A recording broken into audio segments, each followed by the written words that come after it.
그 뭐지? 지금 너희 남은 게 조금 그 문제 번호랑 이런 게 이상해서 채점하거나 이럴 때 혼란스러울 수도 있어. 그건 조금 감안하고. 그건 문제치고 내가 책을 잘못 갖고 왔는데? 나 검사 갔다 올게.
깜짝 놀랐네. 그러니까 집합 안 하고 우리 절대 부등식 많이 먼저 할 거야. 내가 패드려야지. 너 왜 자꾸 힘들어? 뭐 엉덩이 펴네. 국회 아니 여기 절대 부등식.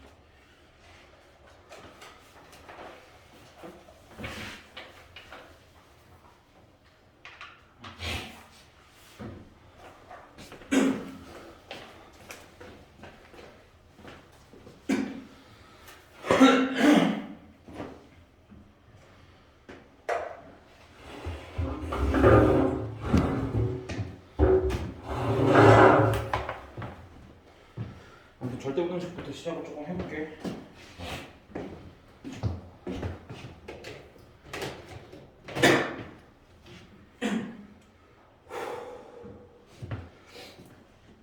일단은 기본적으로 부등식을 증명을 먼저 할 거고, 그 다음에 이제 절대 부등식 몇 개를 배우고, 그 다음에 얘네들을 활용까지 한번 해볼 거야. 그럼 이제 먼저 얘기를 해보면, 결국 이 절대 부등식을 배우는 이유는 절대 부등식을 활용하기 위해서거든. 그러니까 우리가 지금까지 이제 최대값이나 최소값 구하라 그러면 어떻게 구했어 보통? 니네한테 최대 최소 구하라 그러면 2차식 최대 최소 말고는 뭐 본 적 없지. 그래서 2차식 최대 최소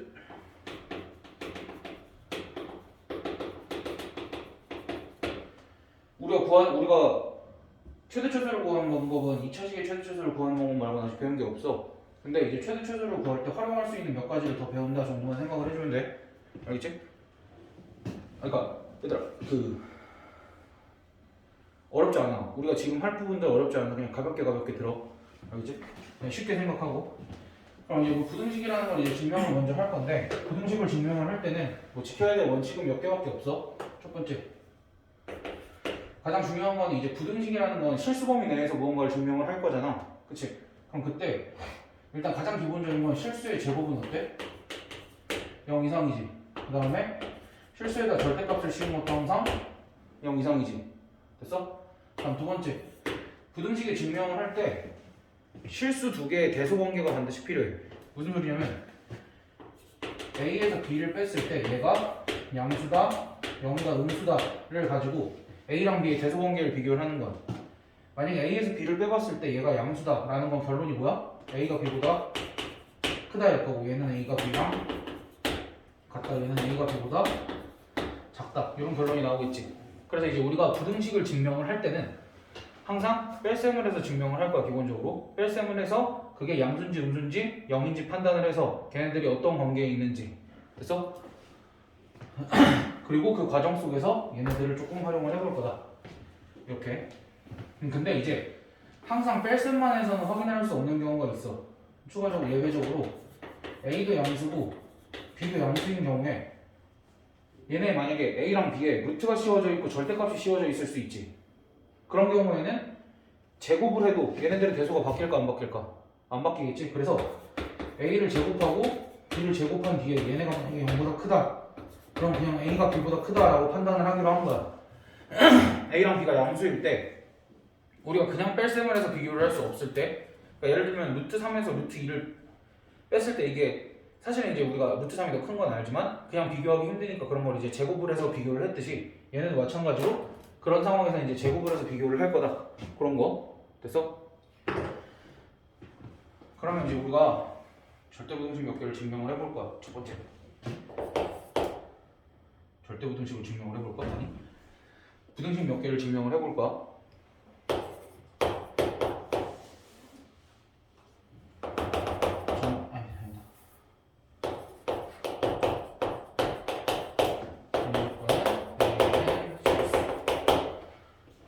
선생님 분명히 뺀다고 하셨잖아요. 뺄 게 없는데? 그럼 얘는 생으로 증명을 할 거야. 생으로 어떻게 증명을 하냐면 이 실수의 성질을 이용을 해서 증명을 할 거야. 이 실수의 성질을 이용하려면 뭘 만들어야 되겠어 당연히? 2차식이니까 절대값을 이용할 수는 없고 완전제곱식을 만들어줘야 되겠지. 완전제곱식을 이렇게 만들어주면 돼. A 더하기 얘들아 이거 완전제곱식 만드는 건 나 그냥 해도 되지? 그냥 받아들여. 이거는 너희가 가슴 좀 못해도 이렇게 쓸 수 있나? 그치? 그럼 얘도 실수의 제곱이니까 0 이상일 거고 얘도 실수의 제곱이니까 0 이상이니까 얘가 0 이상이다. 이렇게 기본적으로 실수의 성질만 이용해서 증명을 할 수도 있고, 얘는 너희가 생각을 해봐. A랑 B에 어떤 실수를 집어넣어도 항상 성립하지. 그치? 그럼 이렇게 생긴 부등식을 이제 우리가 뭐라고 부를 거냐면 절대부등식이라고 부를 거야. 그러니까 우리가 A, B 값에 관계없이 항상 성립하는 등식을 뭐라고 불렀었지? 항등식이라고 불렀었지. 근데 A, B 값에 관계없이 항상 성립하는 부등식을 우리가 이제 절대부등식이라고 부를 거다. 그렇게. 그래서 이제 부등식을 증명을 할 때는 웬만하면 절대부등식들을 증명을 할 일이 조금 많겠지. 왜냐면 누가 누구보다 일방적으로 커야 되니까 항상. 그치? 그래서 절대부등식은 사실 거창한 거라기보다는 그냥 항상 성립하는 부등식이고 우리가 계속 증명해 나갈 부등식들인데 그냥 이름이 조금 무섭게 붙은 거지 겁먹을 필요는 없어. 알겠지? 두 번째.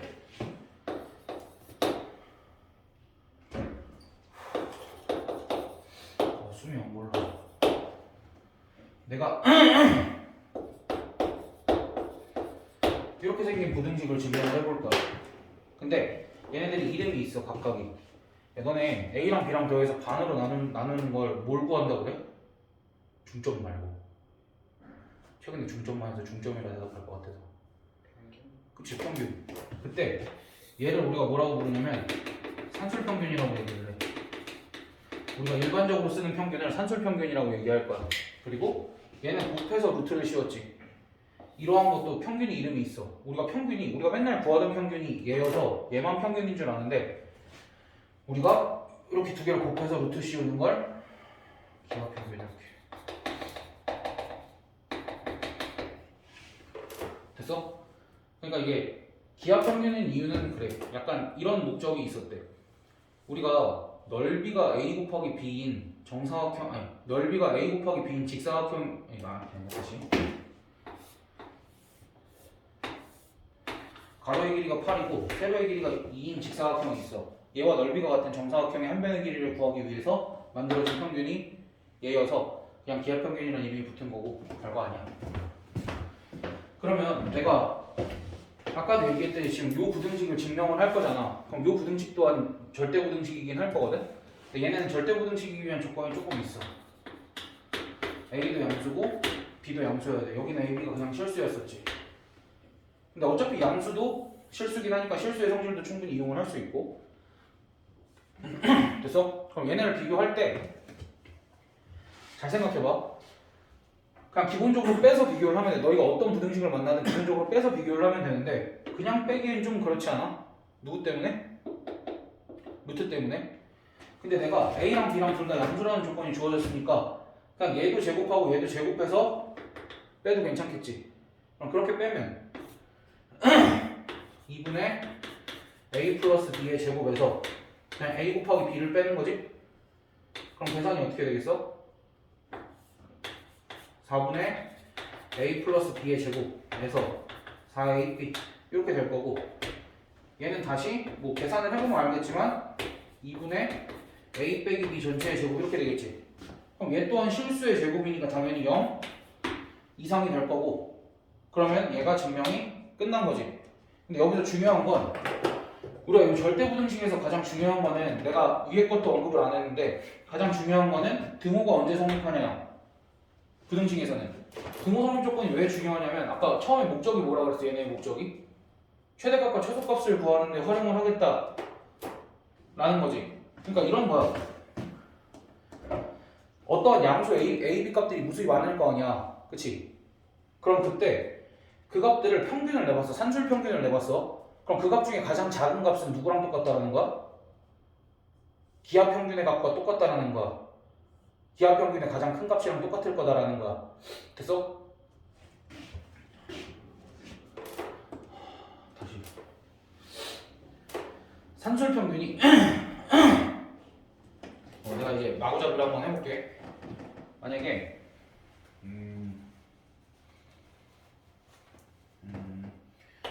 a 플러스 b의 값이 4야. a 플러스 b의 값이 4일 때, a 플러스 b의 값이 4일 때는 a 곱하기 b의 값이 4. a 곱하기 b의 값이 만약에 4라고 이렇게 딱 주어져 있어. 그럼 이제 우리가 a, b 순서성들을 여러 개를 생각을 할 수 있을 거 아니야? 그럼 그때 a 플러스 b의 최소값은 언제일까? 뭐 요런 의문? 오영아 안녕. 지금 졸업했어요. 축하한다. 지금 진도 특강이 바빠. 안 돼. 안 돼. 고생들 했어. 뭐. 안녕. 타이밍 안 좋게 오셨구만. 어쨌든 a 곱하기 b의 값이 4라고 주어져 있을 때 a 더하기 b의 뭐 최소값을 구하시오 또는 최대값을 구하시오 그런 식으로 나올 거 아니야. 그런 걸 구할 때 우리가 이제 일일이 숫자들을 다 대입해서 확인을 할 수는 없는데, 그때 이제 저런 걸 사용을 하면 최대값 또는 최소값을 구할 수 있다. 그냥 그런 의미 정도로 생각을 해주면 돼. 쟤네들은. 아씨, 쟤네 왔다 가서 좀 아무튼. 그래서 등호 성립 조건이 중요한 이유는 뭐냐면, 어쨌든 얘의 최소값은 누구랑 같을 때인 거야? 기하평균과 같을 때. 기하평균의 최대값은 그 값이 산술평균이랑 같아질 때다 라는 게 얘의 의미고, 이 부등식의 의미고, 그래서 등호 성립 조건이 중요한 거야. 얘네들이 도대체 언제 같아지는데, 그럼 그 같아지는 순간에서는 산술평균은 최소값을 갖고 기하평균은 최대값을 갖는다. 오케이? 근데 언제 같아지는지는 봐봐. 뭐 단순하지? 당연히 얘가 몇이 될 때겠어? 0이 될 때겠지? 그럼 얘가 0이 될 때 조건은 뭐야? A랑 B가 같을 때. 됐니? 그러니까 어떠한 두 대상을 비교를 했을 때, 어떠한 두 대상을 산술평균과 기하평균을 이용해서 비교를 했을 때 걔네들이 같아지는 지점은 언제다? 그 비교한 두 대상의 값이 같을 때. 됐어? 그럼 얘는 언제 등호가 성립할까? 얘도 0이고 얘도 0일 때지. 그래서 얘는 A도 B도 0일 때 등호가 성립한다. 그래서 이제 우리가 어떤 부등식을 해결할 때는 웬만하면 등호가 성립할 때를 확인을 해주는 게 좋아. 너무 어려운 부등식 빼고. 특히 요 첫 번째 배운 요 부등식이랑 요 절대 부등식이랑 요 산술기하 부등식 같은 경우에는 말 잘못했다. 요 부등식 같은 경우에는 등호 성립 조건이 굉장히 중요하다. 알겠어? 그 다음 얘를 산술평균, 얘를 기하평균이라고 했잖아. 이 부등식은 절대 부등식 중에서 가장 유명한 부등식이야. 이름을 이렇게 부를 거야. 산술평균과 기하평균의 관계. 됐어? 그래서 그냥 줄여서 산술기하 이렇게 많이 쓸 거야. 됐니? 그러니까 너희가 이제 머릿속에 뭘 장착해야 되냐면, 최대값과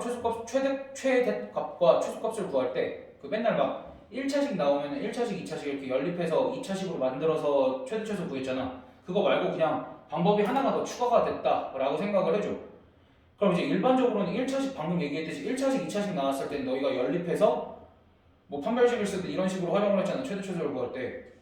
그럼 정작 얘는 언제 쓰는지가 중요하겠지. 얘는 언제 쓰냐면 아까 이미 예시를 보여줬어. a 플러스 b의 값이 주어진 상황에서 a 곱하기 b의 최대값을 구하는 데 활용을 하거나, 반대로 a 곱하기 b의 값이 주어진 상황에서 a 플러스 b의 최소값을 구하는 데 활용을 하거나. 됐어? 그러니까 무언가 합 또는 곱이 일정한 게 주어진 상황에서 곱 또는 합의 최대값 또는 최소값을 구할 때 활용을 한다라는 거야. 근데 여기서 조심해야 될 거는 분명히 일정한 값이 주어진 상황이어야만 얘네들을 사용을 할 수 있다라는 거야. 뜬금없이 쓸 수는 없어. 일정한 값이 주어진 상황에서만 쓸 수 있는 거야. 산술기하는. 그러면 일정한 값이 직접적으로 이렇게 주어질 때도 있지만 간접적으로 주어질 때도 있어. 봐봐. 너희한테 x 더하기 x분의 2의 최소값을 구하세요. 단 x는 0보다 크다. 이렇게 주어져 있어. 야 그러면 나는 여기서 산술기하를 쓸 거거든. 근데 너희 생각해봐. 일정한 값이 주어져 있어 안 주어져 있어? 그러니까 대놓고 주어져 있진 않지. 근데 너희가 생각을 해보면 둘을 곱하면 몇이야? 2지. 그래서 사실 생략이 되어 있는 거지. x 곱하기 x분의 2의 값은 2일 때 얘의 최소값을 구하시오. 그럼 얘는 그냥 산술기하를 써서 얘네 둘의 산술평균은 뭐 이상이다? 얘네 둘의 기하평균 이상이다. 그래서 얘의 최소값은 몇이다? 2루트 2이다. 이렇게 넘기면 네, 밑에 이렇게 2로 나눴으니까. 그래서 이제 편의상 얘는 이렇게 쓰자고. a 플러스 b는 2루트 a 이렇게 써도 크게 지장은 없겠지? 이게 더 편할 거니까. 됐어? 그럼 여기서 이렇게까지 물어볼 거야.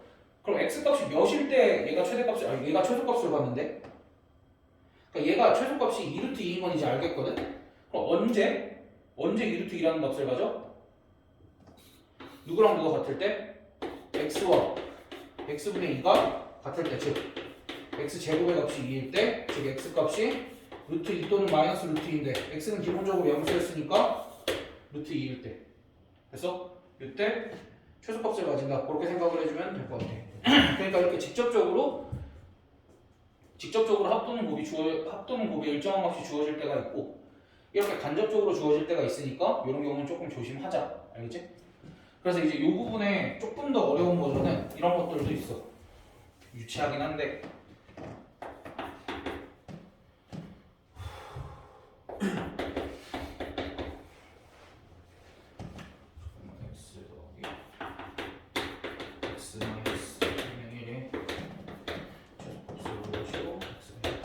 x가 2보다 클 때 얘의 최소값을 구하셔요. 그럼 너희가 보기에 지금 일정한 값이 있냐 없냐? 안 보이지? 난 보여. 근데 얘네들 곱해도 안 되는데요? 곱해서 일정한 값 나오게 조정할 수 있어 없어? 있어. 얘를 그러니까 의도적으로 일정한 값이 보이게끔 이렇게 조정할 수 있어 없어? 있지. 그러면 얘의 최소값은 결국 얘의 최소값에다가 몇만 더하면 돼? 2만 더해주면 되잖아. 그럼 얘의 최소값은 산술기하를 쓰면 어떻게 돼? 어차피 2배 곱한 값이니까 2가 최소값이 될 거고 그때 x값을 구하세요 하면 누구랑 같다? x-2랑 x-2분의 1이 같다. 따라서 x-2의 제곱이 1일 때 따라서 x가 2보다 커야 되니까 x값이 3 이렇게 나오겠지. 됐어? 유성이 괜찮아? 너 벌써 넋이 나가면 안 되는데? 오늘 잘 버텨야 돼. 괜찮아? 아니 나는 한 이쯤에서 스톱하고 문제 풀릴 거야. 이쯤에서 스톱하고 문제 풀릴 거라. 일단은 지금 번호가 달라가지고 내가 유성식 기준으로 이거 풀 거 체크 좀 할게.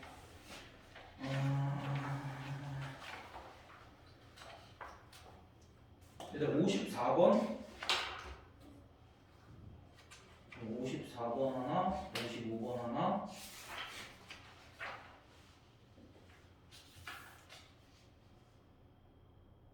58번 하나, 60번 하나 이렇게 한번 풀어가지고.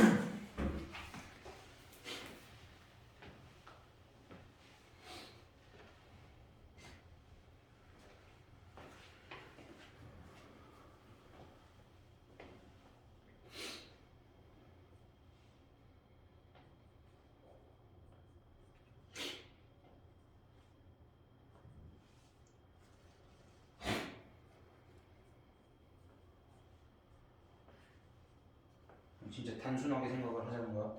부등식을 증명할 때는 일단 뺄셈 또는 절대값에서 뺄셈 그리고 등호성립 조건도 구할 수 있으면 등호성립 조건까지 얘들아 나 숨 좀 고르고 올게. 안 추워 이게.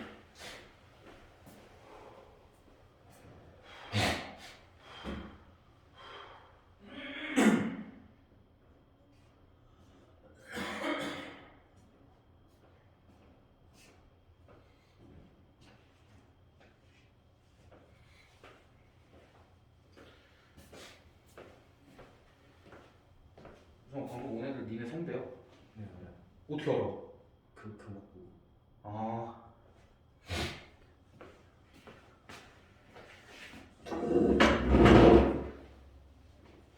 네, 4시. 우리 학원에 학원에서도 4명이 같은 반이고 한 반 가는 반이고 학교에서 4명 다 같은 반이고 그러는데. 증명은 그러니까 증명이 그럼 제곱하고 제곱해서 빼. 어떻게 뺐어? 나왔어. 그게 끝이야. 100시. 근데 2항이랑 빼는 건 달라. 너는 이렇게 하고 2항 한 것처럼 그거랑 빼는 건 달라. 그것만 조심하면 돼. 봐봐, 이거 이 학생도 2항 했어. 제곱한 다음에 2항 하는 게 아니라 제곱해서 빼는 거야. 그러니까 얘를 이용을 하는 게 아니라 얘를 증명을 해야 되잖아. 이거 보여야 되는 거잖아. 알겠지? 다른 거야 그거는. 등호 성립 조건까지. 등호는 언제 성립해? 얘가 언제 0이랑 같아? 물어보는 거지. 그렇게.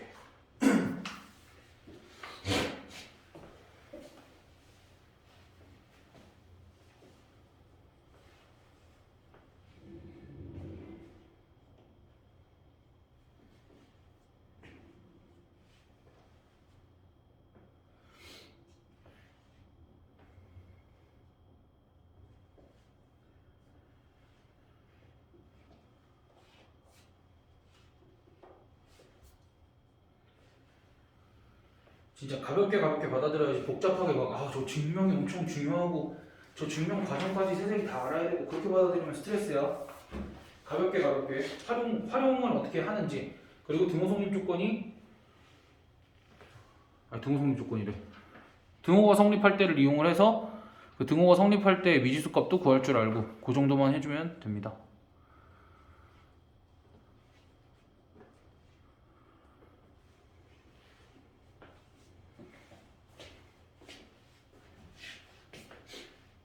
왜? 그 밑에 거 불안가? 어?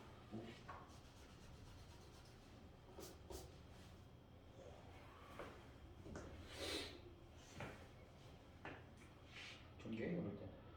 딱 봤을 때 아무것도 안 됐지? 전개?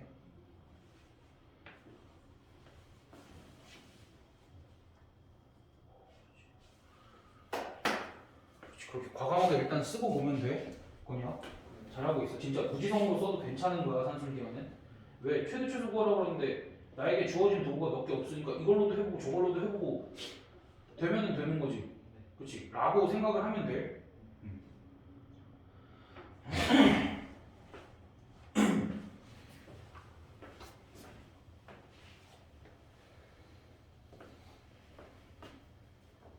그럼 봐봐. 얘네 둘이 곱하면 일정하지.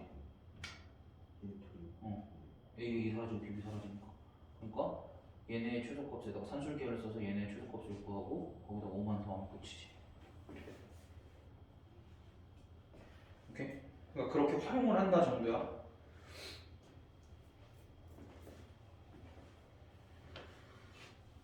고시 주버렸지 앞부분까지는 그냥 쭉 풀어도 될 것 같아. 고시 주버렸지도 할 거야. 하고 오늘 웬만하면 함수도 하고. 왜? 뭘 더하고. 그러니까 5는 떼두고 5는 떼두고 얘의 최소값만 구할 수 있어? 이 최소값이요? 응. 네. 응.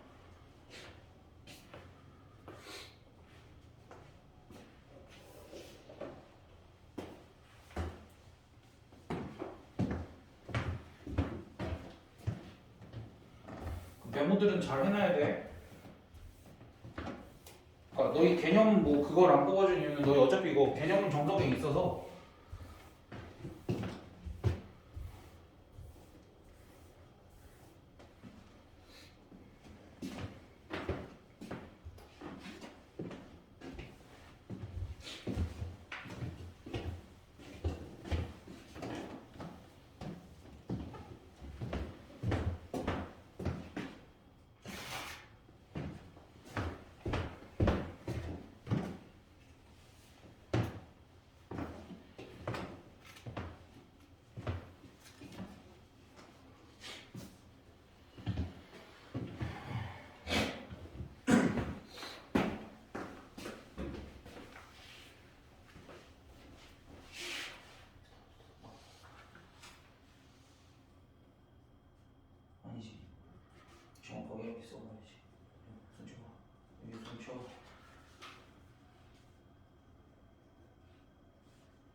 무조건 A 안에 A, B가 들어가는 게 아니야. 아, 예. 아, 야, 이게 교복이었어? 이거 미쳤네. 교복이 저렇게 교복 같을 수가 없지? 졸업식이랑 종업식을 같이 한 거였구나.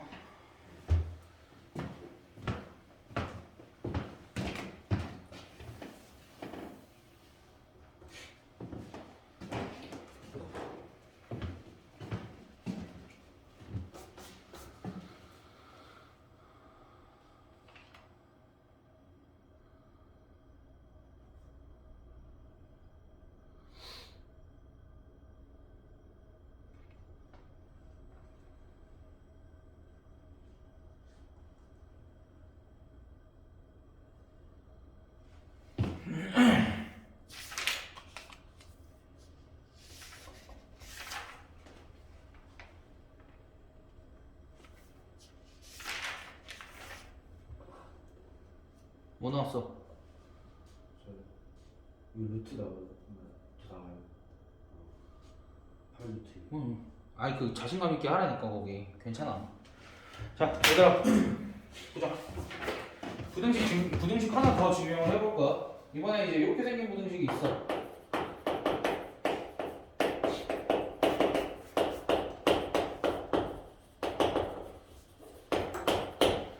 이렇게 생긴 부등식이라는 건 그러니까 메모할 거는 대충 메모해놔. a제곱 더하기 b제곱이랑 x제곱 더하기 y제곱이 곱해진 게 ax 더하기 by 전체의 제곱보다 크거나 같다. 이제 이런 부등식이 있어. 아 근데 이제 너희 뭐 정석책이 있으니까 정석책에도 써 있으니까 괜찮아. 그러니까 이런 부등식의 이름을 코시-슈바르츠 부등식이라고 얘기를 해. 아까 산술기계처럼 이름이 있는 부등식이야. 굉장히 유명한 부등식이겠지. 이 코시-슈바르츠 부등식은 어떻게 증명을 하냐면, 야 얘는 어떻게 증명해? 봐봐. 이게 직답이 나와야 돼. 왜 그러냐면 내가 너희한테 증명하는 방법 뭐 가르쳤어? 빼세요만 가르쳤지. 그럼 봐봐 내가 너희한테 증명 어떻게 해라고 물어보면 왼쪽에서 오른쪽 빼요. 진짜 그게 끝이야. 아무리 어려운 부등식이라도 기본적으로. 근데 얘네는 뭐 거슬릴 거 없으니까 그냥 빼주면 되지. 아 조건 까먹었다. A, B, X, Y는 실수. 이렇게. 그럼 진짜 뺄 때 얘 전개하고 얘 전개해서 뺄 거야. 그럼 얘 전개하면 a제곱 x제곱 더하기 a제곱 y제곱 더하기 b제곱 x제곱 더하기 b제곱 y제곱 에서 a제곱 x제곱 더하기 2abxy 더하기 b제곱 y제곱 이렇게 빼면 a제곱 x제곱 사라지고 b제곱 y제곱 사라지고 얘네를 다시 쓸 때 내가 ay의 제곱 마이너스 2배의 ay 곱하기 bx 더하기 bx의 제곱 이렇게 정리를 해도 괜찮지? 그치? 이렇게 정리를 한 이유는 당연히 이렇게 만들기 위해서고 얘는 실수의 제곱이니까 0 이상일 거니까 부등식이 증명이 끝났고 얘는 등호가 언제 성립해? a 곱하기 y는 bx일 때 성립하는데 일반적으로는 이렇게도 많이 써. a분의 b는 x분의 y일 때 성립. 이렇게도 많이 써. 일반적으로. 됐어? 근데 이거는 지금 항 두 개짜리 코시-슈바르츠잖아. 그치? 얘네는 몇 개까지 확장을 할 수 있냐면 끝까지 확장할 수 있어. 아무리 차수가 높아져도 확장할 수 있어. 무슨 소리냐면 한 세 개만 할게 일단은. 차수는 바뀌지 않아.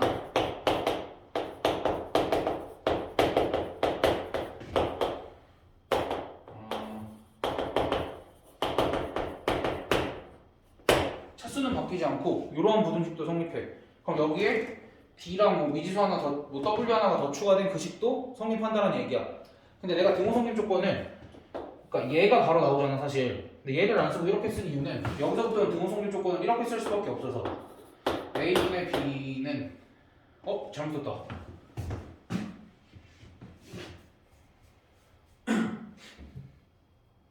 쓰면 돼. 오씨, 똑같네. a분의 x는 b분의 y. 어이씨. 그리. 그럼 얘네들 등호흡 조건을 a분의 x는 b분의 y는 c분의 z 이런 식으로 써나가야만 이제 개수가 늘어나도 등호성립 조건을 이용을 할 수가 있어서 이렇게 얘는 뺄셈에서 증명하기 조금 그렇고 얘네를 증명을 너희가 유치하게 3개짜리만 증명을 할 일은 없고 너희가 나중에 이제 수투 가서 거기 정석 보면은 이거 미지수 n개짜리 증명을 하고 나올 거거든. 판별식 써서 화이팅. 그때 가서 해. 일단은 나는 여기까지만 얘기를 해줄 거야. 2개짜리에서만 성립하는 게 아니라 3개짜리, 4개짜리, 5개짜리에서도 성립할 거니까 비슷한 상황에서 활용을 한번 해보세요. 얘는 메인이 아니니까 지울게.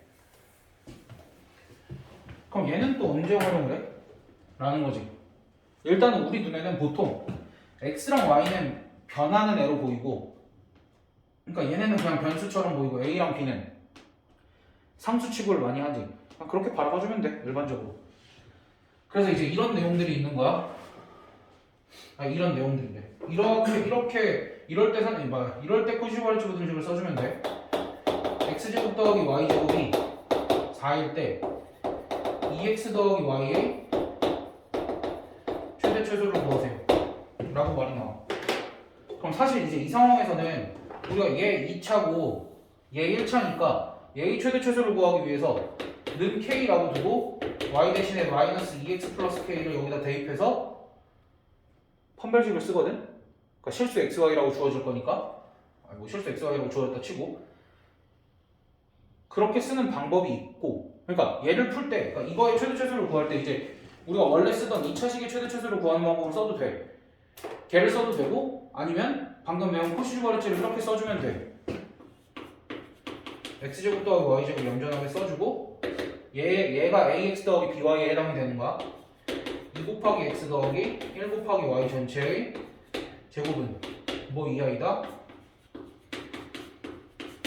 이렇게 됐어? 그럼 이제 얘가 4고 얘가 5니까 이만큼이 20이니까 이거의 제곱이 22하니까 2x 더하기 y는 2루트 5 이하 마이너스 2루트 5 이상 이렇게 됐어? 그래서 2x 더하기 y의 최대값은 2루트 5고 최소값은 마이너스 2루트 5다 이렇게 볼 수 있고 그리고 우리가 최근에 원을 배웠잖아. 쟤 원이잖아. 그럼 얘를 이렇게 해석할 수도 있어.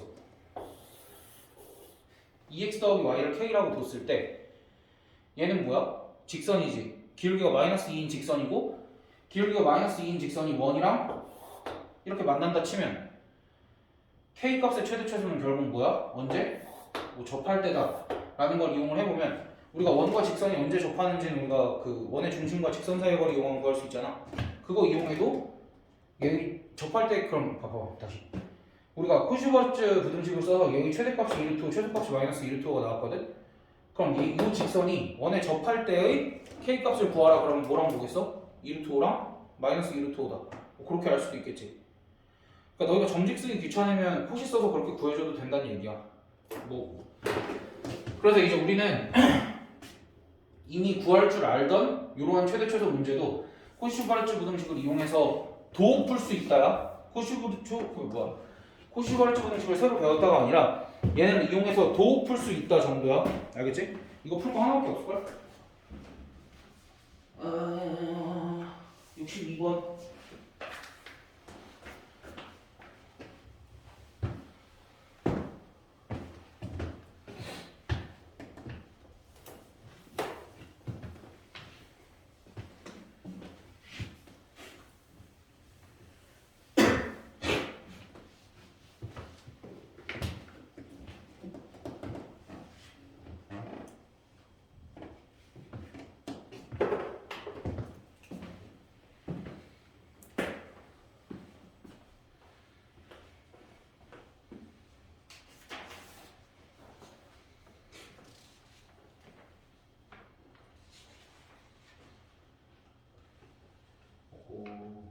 문제 꼼꼼을 이렇게 풀어왔네.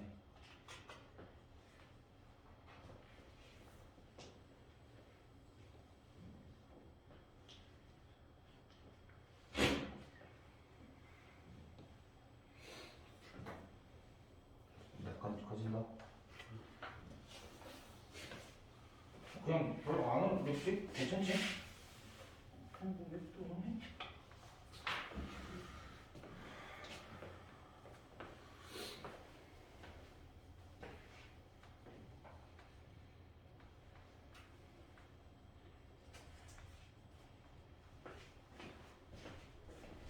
맞는데 너 전개할 필요는 없지.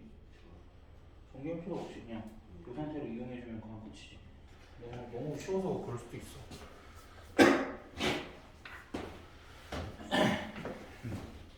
아무튼 내가 이 산술기억 파트를 아니 그러니까 절대부등식 파트를 먼저 한 이유는 우리가 이제 너희 올라가서 지수 로그 배우잖아. 거기서 최대 최소 구할 때 이런 게 많이 쓰여. 그래서 그래.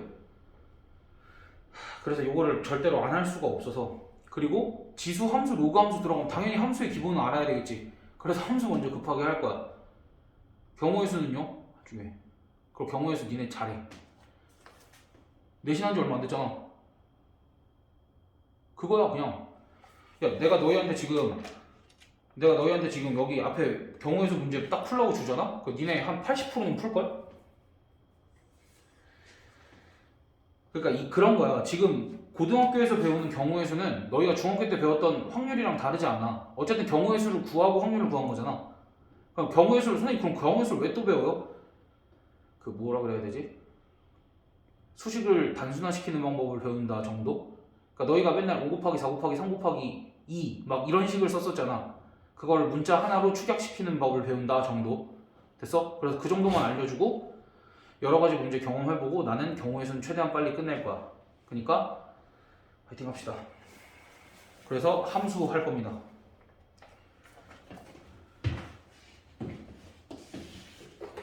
함수 그냥 바로 뒤로 넘겨 함수 있어. 그죠? 아니 너희가 함수를 알긴 알거든? 근데 새로 배우는 이유는 있어? 그리고 잘 생각해보면 함수 배우기 전에 여기 맨 앞에 집합 있거든? 집합을 배우고 함수를 배우는 이유는 사실 함수를 정의하는데 집합이 필요해서 그래. 무슨 소리냐면 우리가 너희한테 함수가 뭐야? 라고 물어보면 뭐라고 대답할 거야? 함수가 뭐야? 세상에서 제일 어려운 질문이긴 해. 그치? 최악의 대답 안 돼. 아니 근데 그렇게밖에 대답할 수 없지 않나? 근데 그거를 막 되게 막 멋있게 대답한다고 막 잘하고 그런 건 아닌 것 같은데 그냥 y 값이 x 값 하나가 y 값 하나에 대응될 때 그걸 이제 뭐 함수라고 한다 뭐 그렇게 배우지 않았어? 그래가지고 너네 1학년 때인가 2학년 때인가 함수 할 때 다음 중 함수가 아닌 것은 뭐 이런 거 찾고 그랬었잖아. 그치?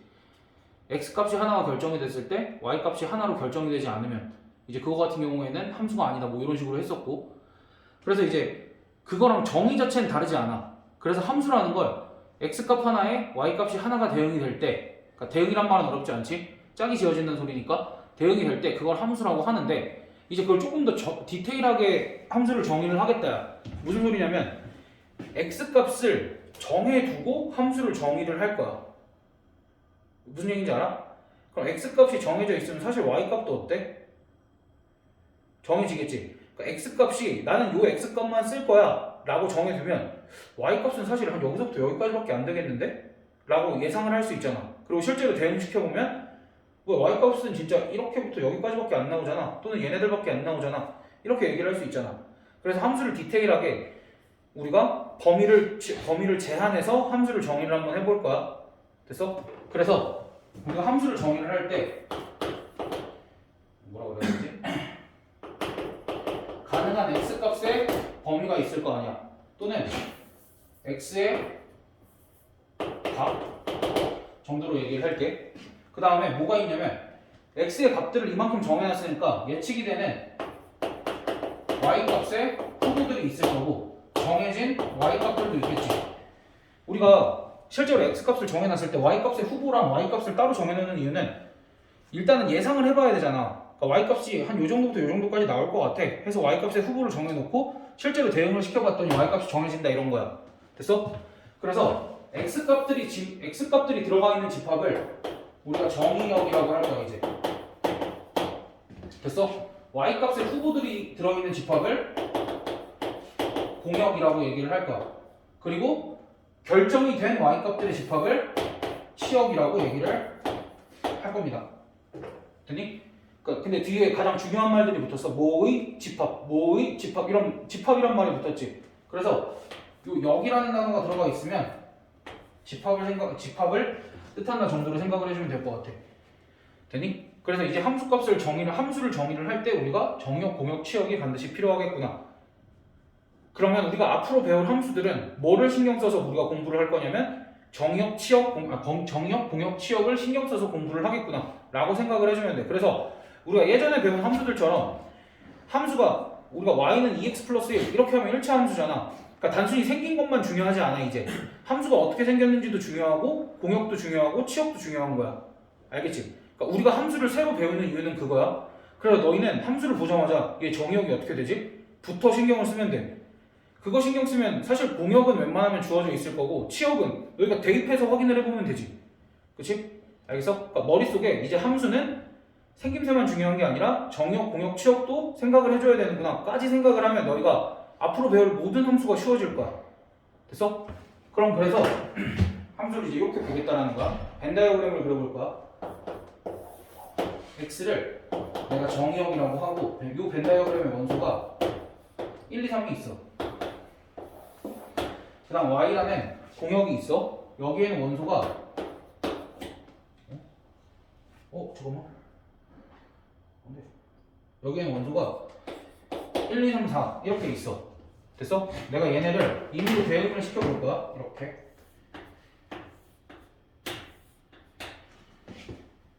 대응을 시켰지? 그럼 정역에 있는 원소를 여기에 대응을 시켰지? 그럼 그게 함수가 완성이 된 거야. 그치야 그게. 함수는 이렇게 정의를 할 거야. 그래서 이제 함수는 단순히 x값을 y값에 대응시킨다 해서 끝나는 게 아니라 정확하게는 이거야. 정역의 모든 원소를 공역의 어떤 원소에 대응시킬 때 그 대응 관계를 함수라고 한다. 이게 함수의 정의야. 그럼 여기서 이제 특이한 단어들 두 개가 뭐야? 모든과 어떤이지. 무슨 소리냐면 내가 정역을 정해뒀지. 그럼 거기에 있는 모든 원소들은 반드시 어디에 있는? 공역에 있는 애 하나를 골라야 되거든? 근데 거기는 왜 어떤일까? 이 어떤의 의미는 그거야. 공역에 있는 애는 선택받지 못하는 애가 있어도 괜찮다라는 거야. 어쨌든 X에 있는 모든 애들은 선택을 하는데 공역에 있는 모든 애들은 선택받지 못해도 함수가 만들어진다 이거야. 그럼 그때 이 선택받은 애들만 모아서 놓은 이 집합을 뭐라고 한다? 치역이라고 한다. 끝. 됐어? 대신 정역에 있는 모든 원소가 공역에 있는 어떤 원소를 정확하게 몇 개씩만? 한 개씩만 선택을 해야 돼. 얘가 욕심부려서 두 개 선택할 수는 없다는 얘기야. 됐어? 그래서 이렇게 함수를 가르치고 나면 너희한테 물어봐. 벤 다이어그램을 이렇게 주고 얘가 정역이고 얘가 공역입니다. 그랬을 때 이것은 함수입니까? 뭐 이렇게 물어봐. 얘네가 다 4를 골랐어. 함수야? 자, 이 원리에 어긋나지만 않으면 돼. 여기에 있는 모든 애가 선택을 했지. 선택했지? 이상 있어? 없어. 함수야. 근데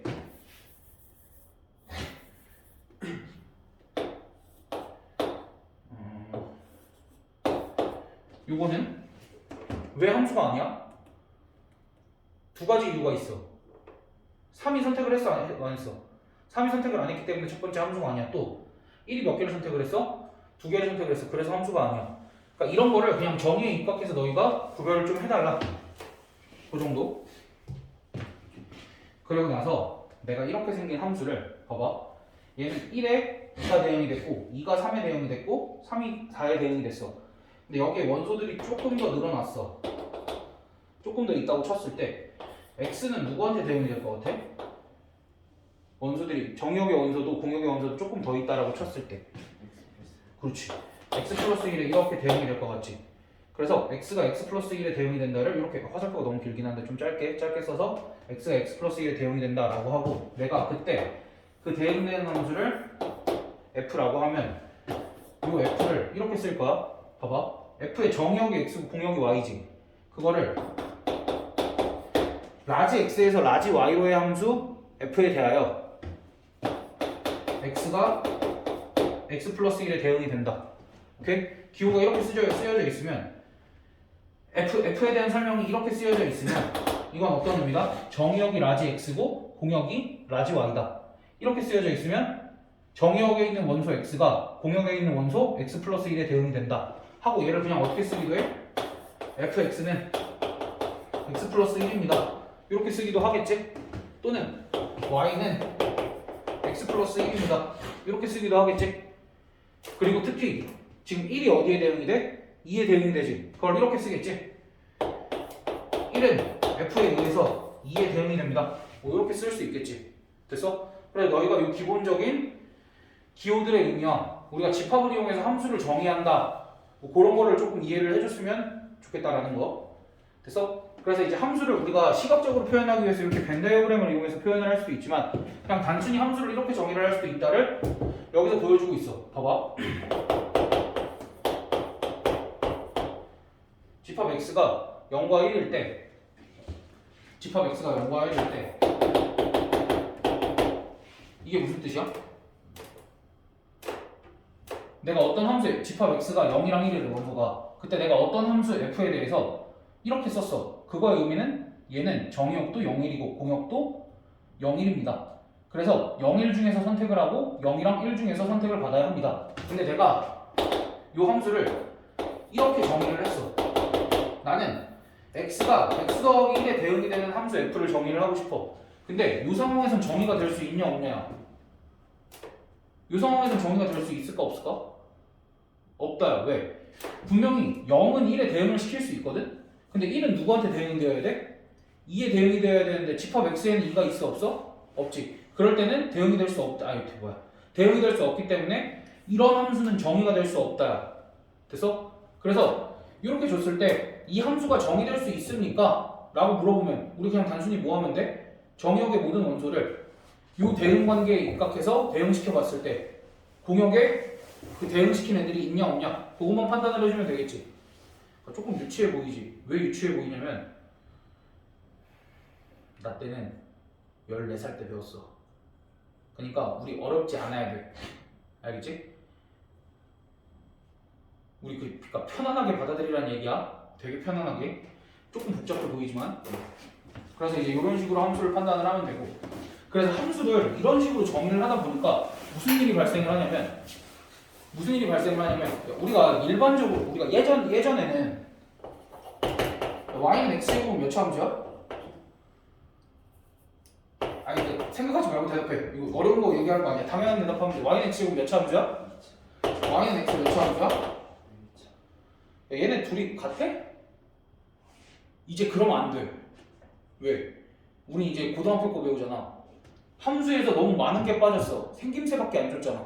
뭐랑 뭐까지 줘야 돼? 정의역과 공역까지 줘야 돼. 근데 내가 정의역을 얘네를 또 이렇게 정의를 해보려고. 야, 그러면은 0은 어디에 대응이 돼? 이 함수에 의해서는 0.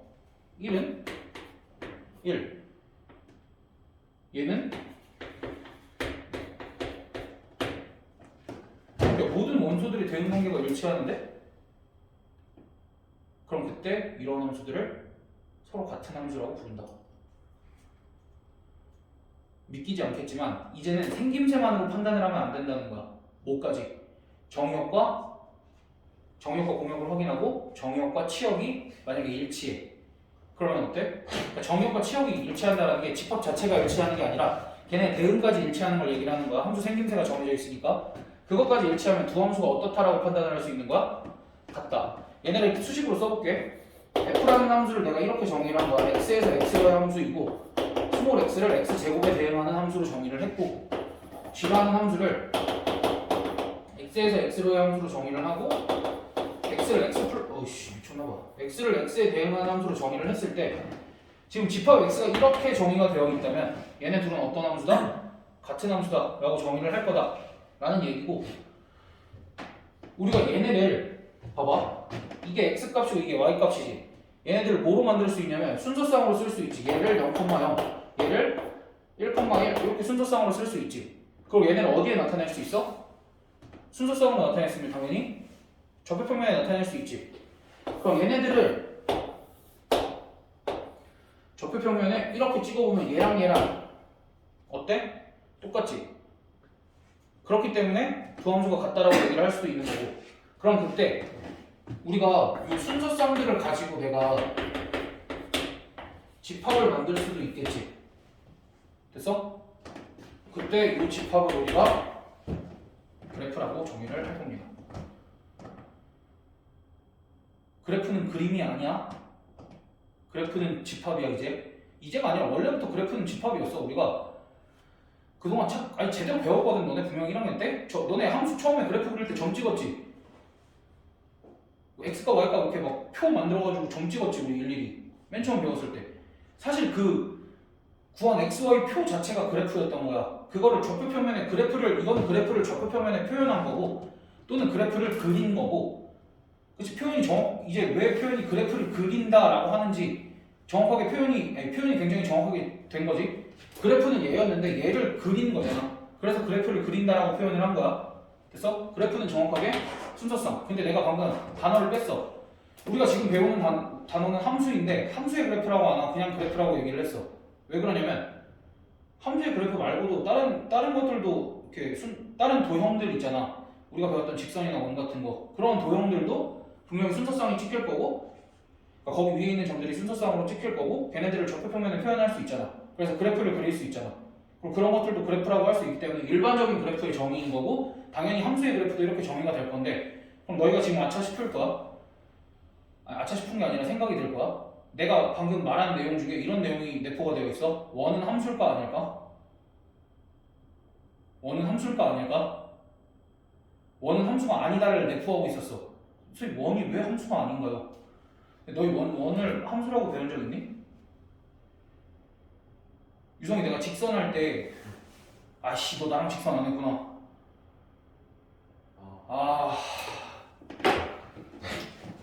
그러니까 직선할 때 y는 mx를 굳이 1차 함수라고 하고 ax 더하기 by 더하기 c는 0은 직선의 방정식이라고 불렀거든? 뭔 차이야? 직선의 방정식은 함수가 아닌 애가 포함이 되어 있어서 그래. 예를 들면 이런 거야. 우리 직선 중에 얘 있지. 이거 1차 함수 아니지. 함수도 아니야. 근데 직선이잖아. 왜 함수가 아닐까? x값 하나가 y값 몇 개 선택했어? 되게 많이. 이런 거 함수가 아니지. 그 다음 원도 이렇게 생겼잖아. 그럼 얘를 원의 함수 이렇게 불러? 원의 방정식이라고 불렀지. 왜?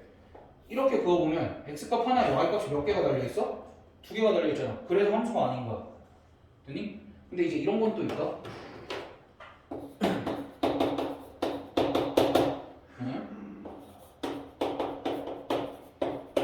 가능? 뭐 안 가는 게 넘겼는데 왜 안 돼? 돼? 알았지? 아니 이거는 같은 거 아니야? y제곱은 1 x제곱?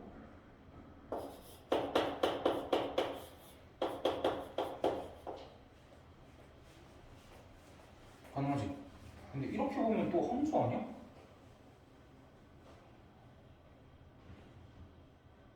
혼란스럽게 해서 미안한데 실제로 식을 이렇게 쓸 수 있고 이게 플러스 루트 1 x제곱이 있고 마이너스 루트 1 x제곱이 있지.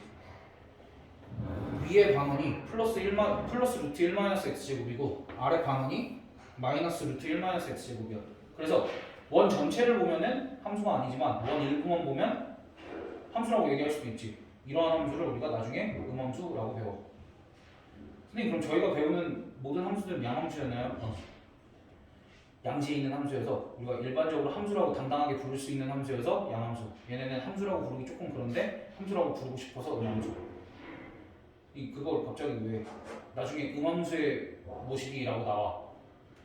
그럼 그때 너희는 음함수가 뭔지 알고 있으면 돼. 근데 사실 이제 음함수의 정확한 정의는 내가 얘기해주게 맞거든?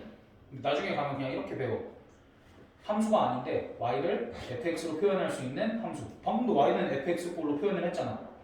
함수래. 표현할 수 있는 식. 그래서 그때 가면은 함수는 아니지만 y를 fx꼴로 나타낼 수 있는 식들을 음함수라고 한다라고 배우는데 실제로 음함수는 그냥 어떤 거다? 함수가 아니었던 애를 일부만 보니까 함수처럼 보이는 거야. 근데 그렇게 되면 이제 함수의 성질들도 이용을 할 수 있고 그래서 편리해서 그렇게 부르기로 한 거거든. 그래서 이제 그런 함수를 음함수라고 얘기를 할 수 있는 거고 어쨌든 지금 여기까지는 내용 이해가 거의 됐을 것 같은데 괜찮지? 그래서 이제 우리가 편견을 가지면 안 되는 게 뭐야? 우리는 이제 이렇게 xy 관계식만 있으면 그런 거를 함수 취급하지 않는다. 왜? 우리 이제 항상 뭘 찾아야 돼? 얘네들의 정의역과 공역 그리고 치역까지 반드시 찾는 연습을 해야 돼. 얘네들의 xy 관계식만 가지고는 우리가 앞으로 함수라고 부르지 않을 거야. 너희가 항상 찾는 연습을 해야 돼. 아니면 자동으로 또 찾아야 돼.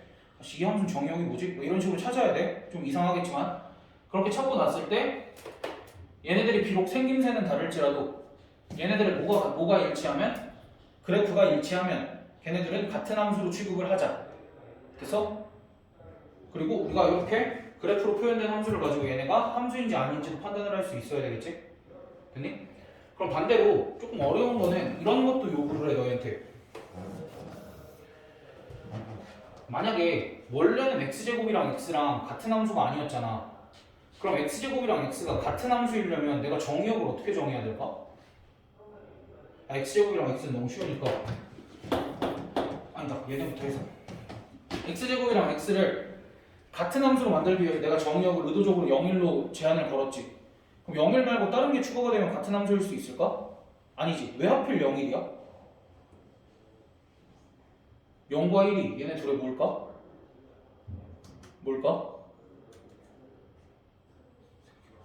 0과 1이 얘네 둘이 모여서 그래? 교점 x표여서 그래. 얘네들이 만나는 점이 아니면 순서상이 당연히 다른데 찍히지 않겠어? 우연히 만나는 점을 찍었기 때문에 얘네가 같게 찍힌 거 아니야? 그치? 그럼 이제 내가 문제를 이렇게 y는 x 세제곱과 y는 x가 같기 위해서는 같은 함수로 정의되기 위해서는 내가 정의역을 어떻게 정의해야 될까? 방금 얘기한 거 똑같아? 얘네들을 뭐 찾으면 돼? 교점 찾으면 x3분 마이너스 x는 0 얘 풀면 되잖아. x 마이너스 1 x 더하기 1은 0 이렇게 해서 x가 0, 1, 마이너스 또는 들어가야 돼. 아 우리 지금 뭐 중3 들고 예민해야 되니까 또는이야. 내신 때문에 0, 1, 마이너스 1이잖아. 그러면 내가 정의역을 어떻게 정의하면 돼? 0 이렇게 정의하면 돼. 근데 얘만 돼? 누구도 돼? 0이랑 1만 넣어도 되지 않나? 0이랑 마이너스 1만 넣어도 되고 0만 넣어도 되지 않나? 그러니까 결국 얘네들이 같은 함수이기 위해서는 어떠한 집합이어야 돼? 0 또는 1 또는 마이너스 1을 원소로 갖는 집합. 그럼 0 또는 1 또는 마이너스 1을 원소로 갖는 집합의 개수는 몇 개야? 그치? 8개인데 누구만 빼자? 이 집합만 빼자. 그래서 7개. 괜찮지? 여기까지 하고 우리 조금만 풀고 다시 더 나갑시다.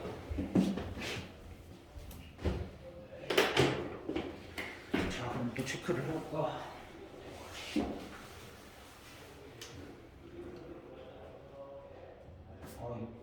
힘들어. 2번, 4번, 2번, 3번, 4번, 8번. 아씨, 저 위치.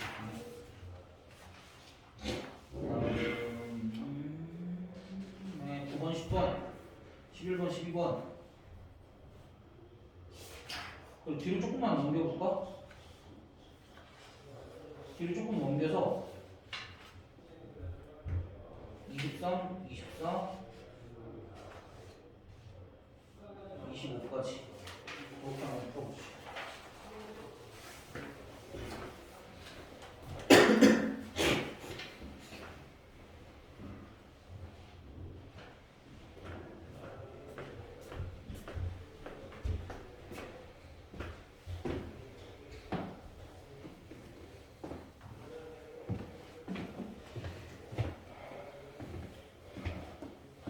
건이는 요거 뒤에 스케줄 있어? 다행이다. 너는 숨 쉴 수 있네. 유성아 이따 살살 할게. 근데 우리 오늘 어차피 냈지? 그 연습 문제 내지 않았나? 그거 몇 개 안 됐지? 네. 그거 하면 돼.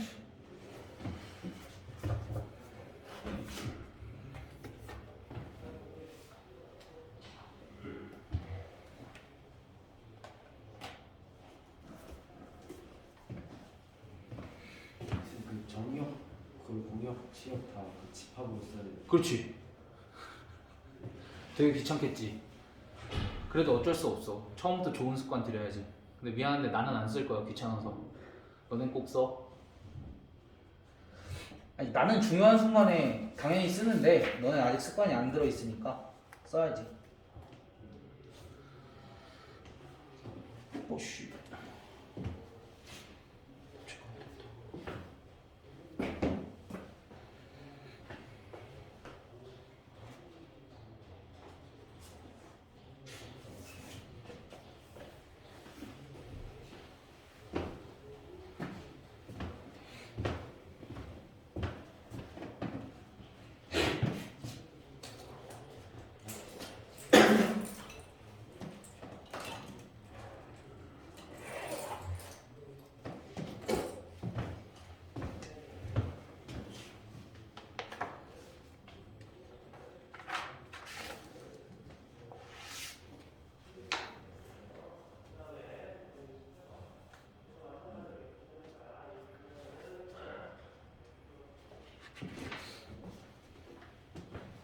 내가 생각하는 이상으로 적은데? 나 6문제일 줄 몰랐어.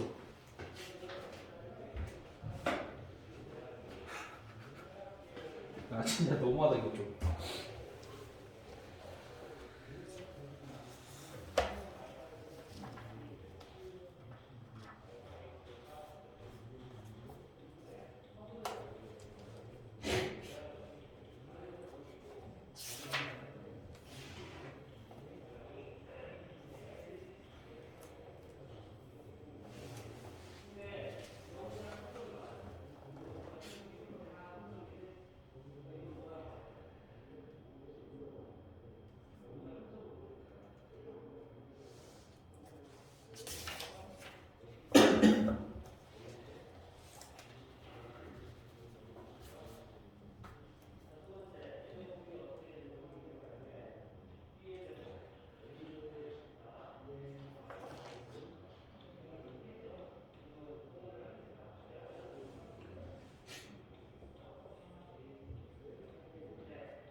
수영이도 100점 맞아서 그냥 진도 특강 같이 들었으면 더 좋았을 텐데.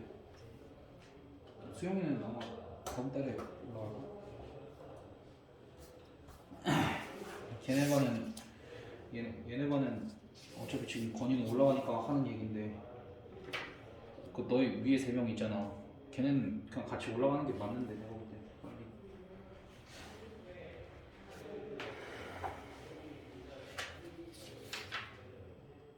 그렇게 가면 건이 수영이는 좀 잘 버틸 텐데 여준이는 걱정인 거지.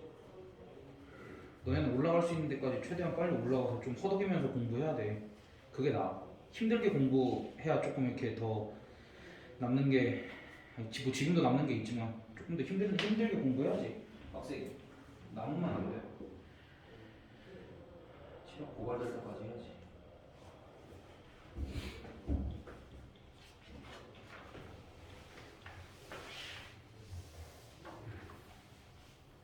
집 쫄지 말고 X값 정해져 있으니까 4개 다 해보면 되냐. 그러게. 함수 너무 어렵게 보면 안 돼. 야, 1을 4로 나누면 나머지 몇이야? 1을 4로 1을 나누기 4 하면 1을 4로 나누면 나머지 몇이야? 4 같은 소리 하네. 4 어? 1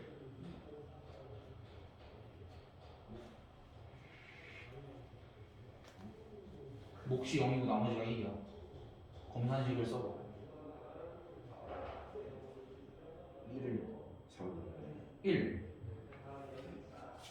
1을 1을 4로 나누면 나머지는 1이야. 1. 아. 너무 당연해서 그 애들이 뭐 착각하고 그런 부분이라 갑자기 그 얘기하는 거 불안해? 제대로 한 거 같은데? 0일 0일 맞는데? 다 해본 거 아니야? 그러니까 다 해보면 끝이야.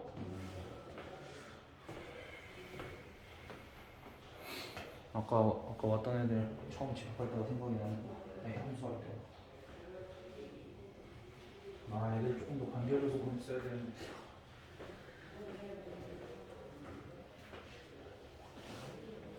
니네가 진도 특강 하려면 제일 많은 거 알아? 너네 진도 특강 너희가 제일 많아. 전체 애들 중에. 이 상황에 합치면 두 번째야. 12단원 보강안에 있어. 너희 8단원? 7단원인가? 하면 되죠.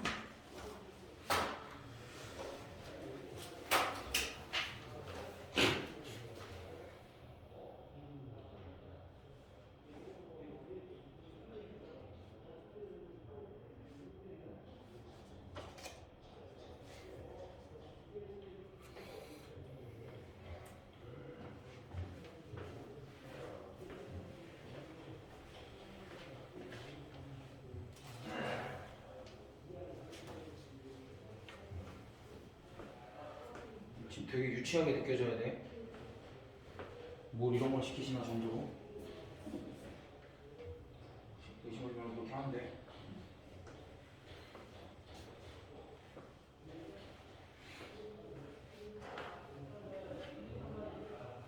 다음 주는 월화하고 그다음 수요일 이럴 때는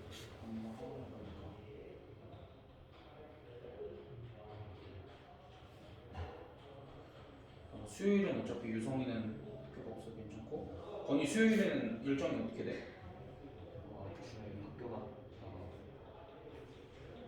학교 갔다가 뒤에 학원이 있지. 수요일 패스하고. 유성이 목요일에 시간이 어떻게 되니?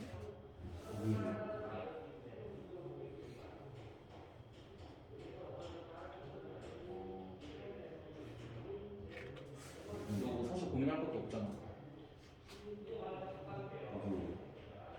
아니야. 나의 계획은 그래. 우리가 원래 2시간씩 6번으로 적혀 있잖아. 근데 오늘이랑 월요일이랑 화요일에 조금 많이 최대한 할 수 있는 만큼 많이 해볼 거야. 그리고 그때 나는 진도를 완료를 하고 그 뒤로는 너희 될 때마다 이제 건이 같은 경우에는 수업학원 있는 날은 수업밖에 없을 거 아니야. 그러니까 그런 날은 차라리 조금 일찍 와서 나랑 하고 유성이도 그 평소 수업보다 조금씩만 일찍 와서 하고 그러면 될 것 같은데. 남은 거는 그렇게 하는 쪽으로 합시다. 만약에 둘이 같이 해야 되는 날이 있으면은 뭐 같이 내가 시간 조절 해볼 거야. 좀 비용 다 들어가니까.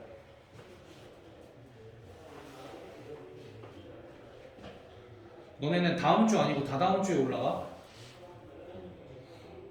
다음 주 아니야? 다다음 주야? 뭐 이유를 묻는다면 쟤네가 그때 수원이 시작이라서 그때 맞춰서 올릴라.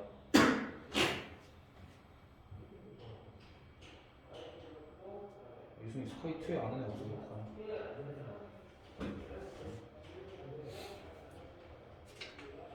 스카이2 애들이 제호만 기다리는데 제호 갈궈서 다음 달에 올려야지. 아씨 걔 좀만 다듬으면 되게 잘할 텐데. 저는 여기 있다가 한번 내려갔다 다시 왔어요. 걔가 왜 내려가 대체?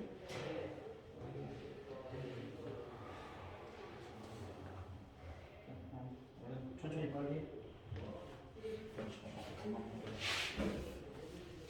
이제 나중에 뭐라도 채점하고 할 건데.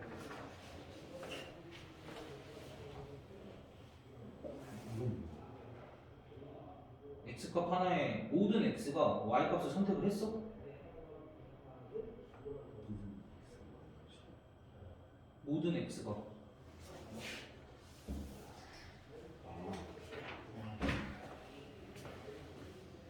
그렇더라고. 그래서 얘는 아니라고. 아니에요. 얘는 x값 하나에 y값이 몇 개 달려있어? 2개 달려있지. 그지? 걔는 이 지점에서 여기에 색칠이 돼 있다는 건 여기가 함수값이라는 거야.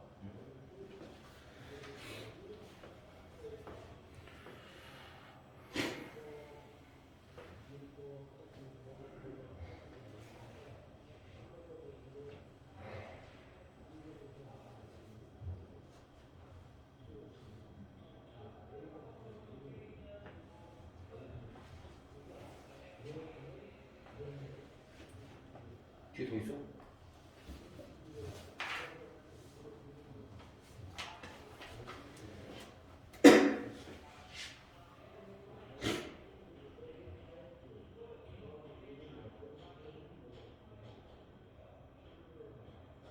와, 안 돼. x에서 y로의 함수인 것은이면 마이를 넣으면 마일이 여기 없는데? 그치?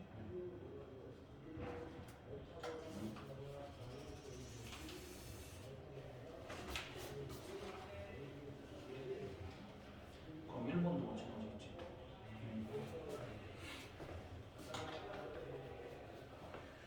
조금 귀찮지만 가장 쉬운 방법으로 모든 x값들을 대입을 해보는 거야. x값이 몇 개가 없으니까.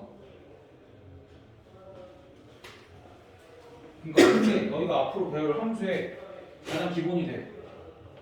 내가 가장 듣기 싫은 말이 이거거든. 너희가 함수를 배우면 그 함수의 그래프를 그릴 거 아니야. 선생님, 그래프 어떻게 그리는지 기억이 안 나요. 너희 나중에 그런 소리 하면 안 돼. 왜? 그래프 어떻게 그리는 거야? 정의역이 정해져 있어. 그럼 거기서 그냥 몇 개 값 빼서 점 몇 개 찍어보면 그래프 아는 거 아니야? 진짜 모든 걸 다 일단은 그렇게라도 그릴 수 있어야 돼 우리. 알겠지? 여기 그래프 단원을 배우는 이유지. 여기서 함수랑 함수의 그래프를 배우는 이유. 하나 더 있지. 이건 x가 0보다 작을 때는 x 1의 대응이 되고 x가 0 이상일 때는 x들이 3의 대응이 됩니다. 그러니까 x 값이 음수이 되지. 그럼 아예 쌩으로 처음 보는 표현들에는 대응이 안 되는 거.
그렇지. 걔네들을 가지고 만들어야 되니까.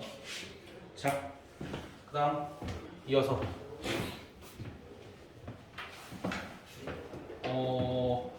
이제는 함수를 나는 분류를 한다고 좀 표현을 하고 싶거든. 무슨 소리냐면 우리가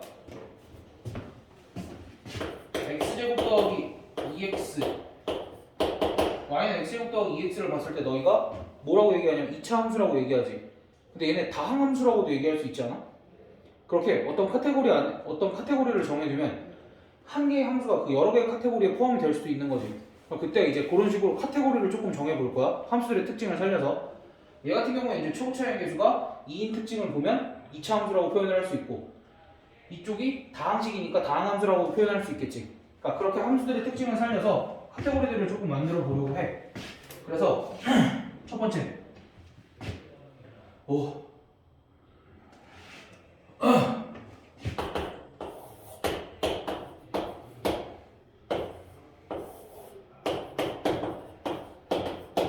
우리가 x 값들이 똑같은 y 값 선택할 수 있다 그랬지. 근데 내가 선택을 할 때 함수 중에서 굳이 똑같은 걸 선택을 안 하는 함수들이 있지. 이렇게, 그렇지? 이렇게 모든 x 값들이 서로 다른 y 값들을 선택한 함수를 1대1 함수라고 부를 거야. 됐어? 그럼 얘는 이렇게도 할 수 있겠지? x 값이 같으면 y 값도 같고, 그러니까 기본적으로 y 값이 다르면 x 값이 다르다 이렇게 정의를 할 수도 있겠지. 그래서 아니지, x 값이 다르면 y 값이 다르다고 그렇게 정의를 할 텐데, 어찌됐든 이제 그러니까 너희가 나중에 어떠한 표현을 보고도 그게 이제 1대1 함수인지 아닌지도 알 수 있어야 돼서 나중에 조금 정석을 보면 아마 써 있을 거야. 정석에는 이제 x 값이 다르면 y 값이 다르다 그런 함수를 1대1 함수라고 부른다 써 있는데, 우리는 그래도 아직 처음 배우는 건데 그런 표현은 나중에 조금 더 머리 컸을 때 배우자. 1대1 함수라는 건 결국 뭐다라는 거야? x 값들이 서로 다른 y 값들을 선택을 했을 때 그러한 함수를 1대1 함수라고 부르는데, 여기서 1대1 함수 안에 뭐가 있냐면 1대1 대응도 있어. 1대1 함수라는, 그러니까 커다랗게 1대1 함수라는 집합 안에, 그러니까 1대1 함수에 해당되는 함수들이 여러 개가 있을 거 아니야. 거기 안에 1대1 대응인 함수들이 1대1 대응인 함수들의 집합이 이렇게 포함이 되어 있어. 그럼 얘네들의 차이는 뭐냐면 1대1 함수는 여기 남는 원소가 있어도 되거든. 1대1 대응은 남는 원소가 있으면 안 돼. 그러니까 무슨 소리냐면 1대1 대응은 1대1 함수 중에서 1대1 함수라는 건 모든 x가 서로 다른 걸 선택을 했지. 근데 1대1 대응은 모든 x가 서로 다른 걸 선택을 하고 뭐까지 만족을 시켜야 되냐면 선택을 받지 못하는 y가 있어서도 안 돼. 무슨 얘기인지 알겠어? 그러니까 1대1 대응은 가장 큰 특징이 뭐냐면 공역과 치역이 일치해. 그리고 정의역의 원소의 개수와 공역과 치역의 원소의 개수가 정확하게 어때야 돼? 같아야 돼. 이러한 특징이 있어. 그러니까 원래 1대1은 x값만 다르면 되잖아. 거기 안에 조건이 추가로 이렇게 붙으면 걔네들을 1대1 대응이라고 한다. 그럼 이렇게 생긴 건 봐봐. 내가 아까 분류를 했다 그랬지. 그럼 요 함수는 1대1 함수도 되고 1대1 대응도 되는 거지. 근데 아까 여기 이렇게 7이 이렇게 추가로 이렇게 되어 있으면 얘는 1대1 함수는 맞지만 1대1 대응은 아닌 거지. 그러니까 여기에 있는 A인 거지. 됐어? 그러니까 그 정도로만 구별을 해주면 됩니다. 근데 이제 우리가 아까도 너희가 봤지만 다음 중 함수의 그래프로 옳은 것을 고르시고 이렇게 얘기가 나왔을 때 일반적으로 정의역이랑 공역이 얘기가 없으면 걔네들은 실수 전체인 거야. 일반적으로는 그렇게 생각을 했을 때 y는 x제곱의 그래프는 1대1 대응일, y는 x제곱이라는 함수는 1대1 대응일까?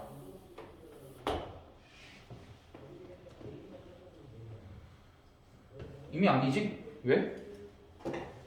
같은 y값을 선택한 아이가 1대1 함수일까 물어보면 같은 y값을 선택한 아이가 있어 없어? 있지. 그럼 1대1 함수가 아니지. 그럼 당연히 1대1 대응도 아니겠지?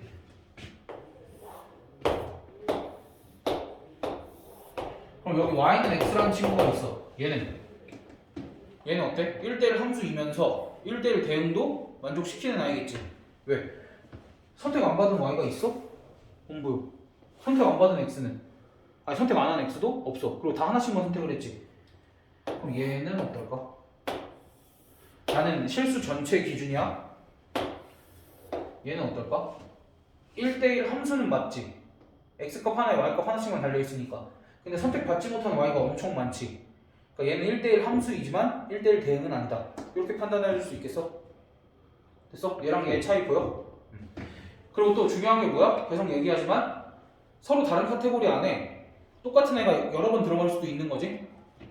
그래서 얘는 1대1 대응이자 1대1 함수였고 얘는 1대1 함수에만 그렇게 얘는 그 어떤 것도 아닌. 그러니까 얘는 그냥 카테고리 안에 포함이 못 되는 거지. 함수라는 전체 카테고리 안에는 포함이 될 수 있는 거잖아. 그러니까 요 1대1이라는 카테고리 안에 포함이 못 되는 거지. 그래서 내가 새로운 함수 한 4개 배울 건데 벌써 2개 끝났어. 근데 나머지 2개는 더 쉬워.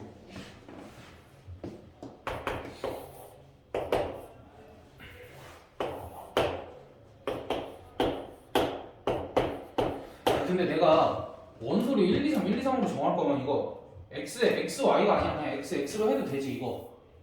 그치? x에서 xy 함수로 정의를 하고 얘네들 이렇게 선택을 했네. 이렇게 선택을 했다는 건 일단 1대1 함수이자 1대1 대응이지. 그럼 조금 독특하지 않아? 다 자기 자신만 선택을 했잖아.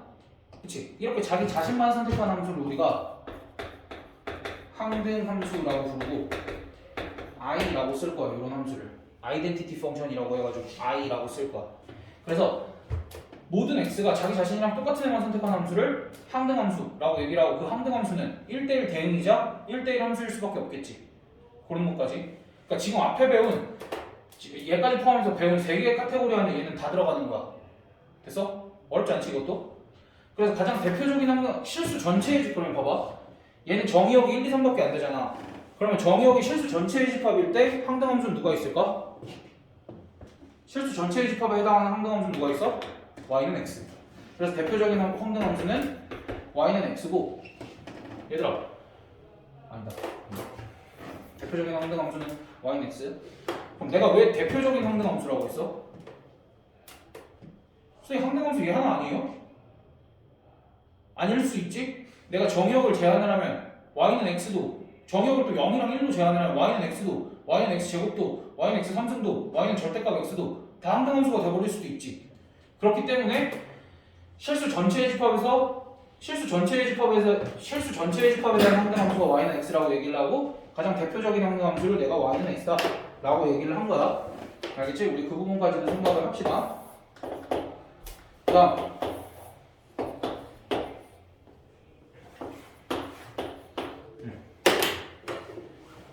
얘네가 다 똑같은 거 선택하는 경우도 괜찮지 않아? 함수지. 그럼 다 똑같은 걸 선택을 하면 그래프를 그리면 어떻게 되냐면 같은 x값에 1, 2 같은 x값에 아니 다른 x값에 똑같은 y값이 이렇게 선택이 되지. 이러한 함수를 뭐라고 부를 거냐면 상수 함수. 함수값이 상수다. 함수값이 일정한 수다 라고 해서 상수함수라고 부르는 거야. 됐어? 그럼 실수 전체의 집합에서의 상수함수는 어떻게 생겼을까?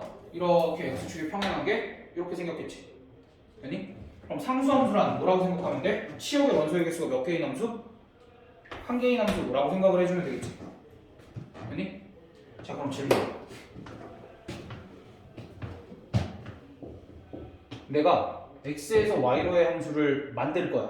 내가 함수를 만들 거야 라는 건 무슨 소리야? 여기 있는 x를 내가 y랑 짝지어 볼 건데 랜덤이지.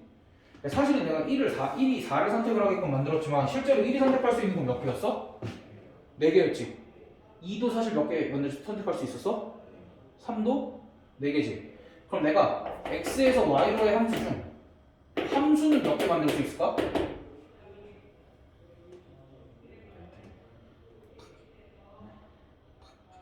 함수는 몇 개 만들 수 있냐면 1이 선택할 거 4개, 2도 4개, 3도 4개. 모두 다 선택해야, 모두 다 동시에 선택해야 만들어지니까. 그래 내가 x에서 y로의 함수는 4, 4, 4, 64개를 만들 수 있지. 그럼 여기서 1대1 함수의 개수는 몇 개 만들 수 있을까? 1이 선택할 수 있는 게 4개. 2는 그러면 1이 선택한 거 빼고 나머지 3개 중에 하나 선택해야 되지. 그래서 3개. 그 다음 1과 2가 선택한 거 빼고 3은 나머지 2개 중에 하나 선택해야 되니까 2. 이렇게 해서 24개. 그럼 1대1 대응의 개수는? 여기서 1대1 대응은 몇 개 만들 수 있을까? 그렇지 유성아 그게 맞아. 대답해봐. 1대1 대응 몇 개 만들 수 있어? 1대1 대응. 그러니까 네가 생각하는 게 맞다니까? 없는 거 같아. 그치? 1대1 대응 못 만들지? 왜? 애초에 뭐야? 이걸 만족 안 시키니까 1대1 대응을 만들 수 없는 거지. 그럼 상수함수는? 항등함수부터 하자. 항등함수도 당연히 안 되지. 항등함수는 기본적으로 1대1 대응이잖아. 그럼 원소의 개수가 같아야 어쨌든 항등함수가 정의가 될 거 아니야. 얘네들은 모두 자기 자신이랑 짝지어져야 되니까. 그럼 상수함수는?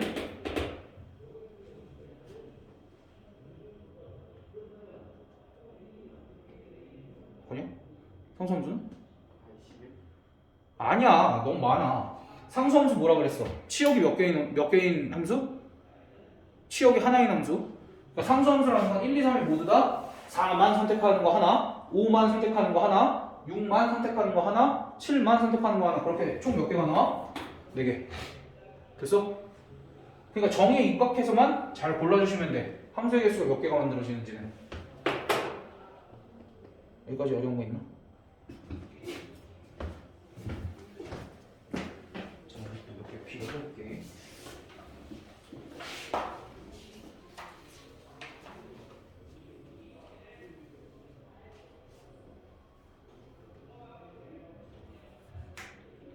아니야, 체크하자. 13, 14, 15. 그 다음에 21까지. 19, 20은 내가 좀 한번 도와줄게. 그거 풀고 19, 20까지 하고 조금 쉬었다 하자.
우리 이거 나가고 테스트도 봐야 되는 거 알지?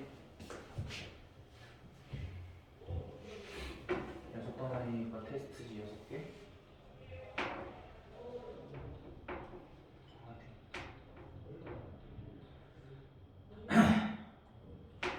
이거 항상 뭐지? 1대1이 x가 선택을 할 때 얘가 얘를 선택을 해놨으면 얘는 다시 다른 애가 선택을 못하는 거. x 하나에 y 하나가 대응이 된 거. 근데 1대1 함수 안에 1대1 대응이 포함이 되는데 1대1 대응은 애초에 정의역과 공역의 원소의 개수가 같아야 되는 거. 정리 잘 해놔야 돼. 오늘 한 거. 유성아 이따가 여유 있을 때 밥 먹고 그 머릿속으로 적어놔. 머릿속으로. 오늘 배운 거 정석 한 번씩 쭉 읽어봐. 알겠지?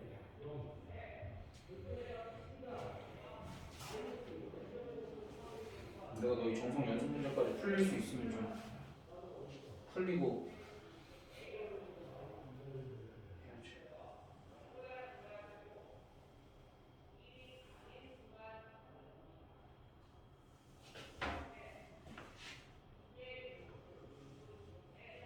걔는 그냥 함수야? 아무것도 아니야.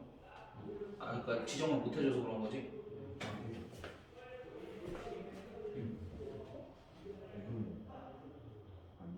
아니지. y가 5라는 건 치역이 몇 개라는 거야? y 값이 치역이잖아. 치역이 몇 개라는 거야? 하나밖에 없지. 저게 상수 함수지. 상수 함수. 상수 함수. 상수 함수. 아. 그치, 아직 용어가 좀 헷갈려. 그래, 그 용어 처음부터 알면 천재지.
연습 문제 내가 오늘 안 풀어줘도 될 것 같은데? 우리 20일 동안 다 풀렸지? 다 풀어? 기억이 안 나. 우와.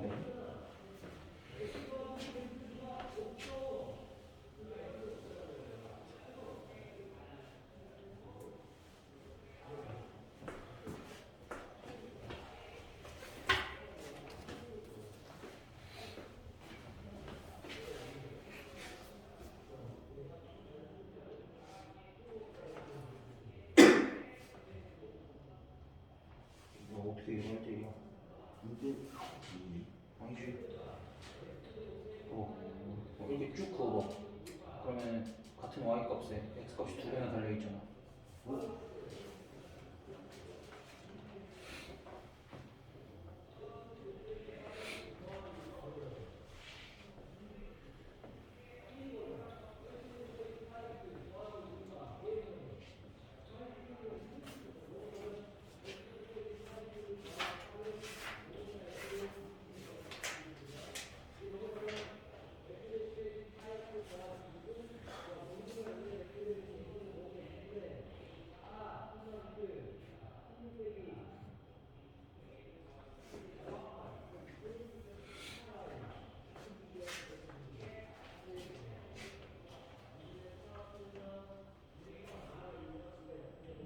그렇지.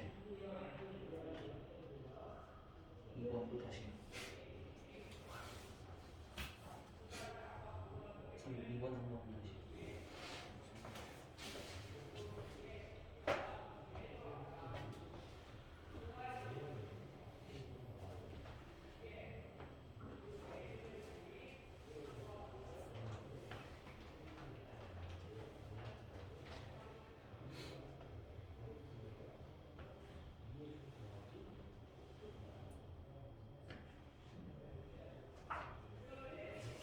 일대일 대응.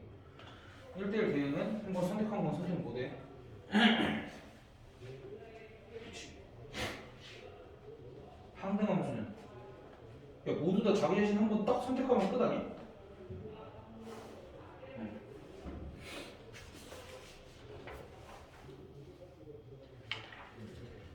일대일 대응. 1대1 대응이라는 건 그러니까 천천히 지금 1이 선택할 수 있는 게 4개였지. 그럼 1이 선택을 끝냈으면 2가 선택할 수 있는 거야. 3이 선택할 수 있는 거야. 4는 오케이 끝.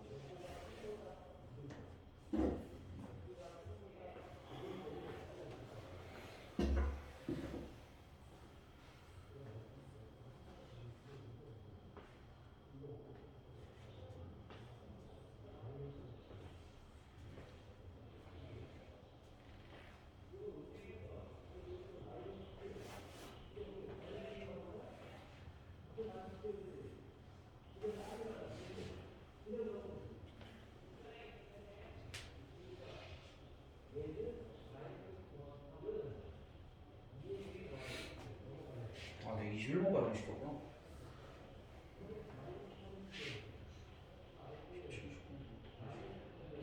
항등함수 다시. 야, 항등함수는 1이 1, 2가 2, 3이 3, 4가 4 선택하면 끝이야. 그거 하나야. 아 하나요? 그렇지. 왜냐면은 어쨌든 걔네가 다 또 자기 자신을 선택할 수 있는 상황은 하나밖에 없잖아. 얘들아 그 뭐지? 17번, 19번을 내가 풀어줄 테니까 그 밑에 있는 것들을 너희가 한번 해봐. 그러니까 이거는 풀어줄 수밖에 없는 게 일단은 두 집합이 이렇게 정의가 되어 있거든.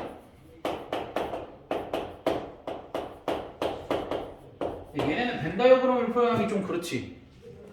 벤 다이어그램으로 표현하기 좀 그렇고 집합 y도 벤 다이어그램으로 표현하기 좀 그럴걸?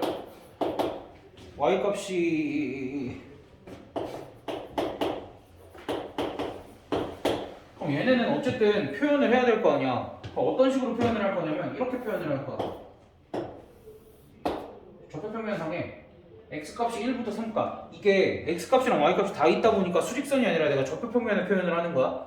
원래 수직선이었으면 여기서부터 여기까지 이렇게 표현을 했겠지. 얘는 좌표평면에 이렇게 표현을 한다. x는 1에서 3 사이지. 그래서 x는 1을 이렇게 긋고 x는 3을 이렇게 그을 거야. 됐어? 그럼 y는 어떻게 그을까?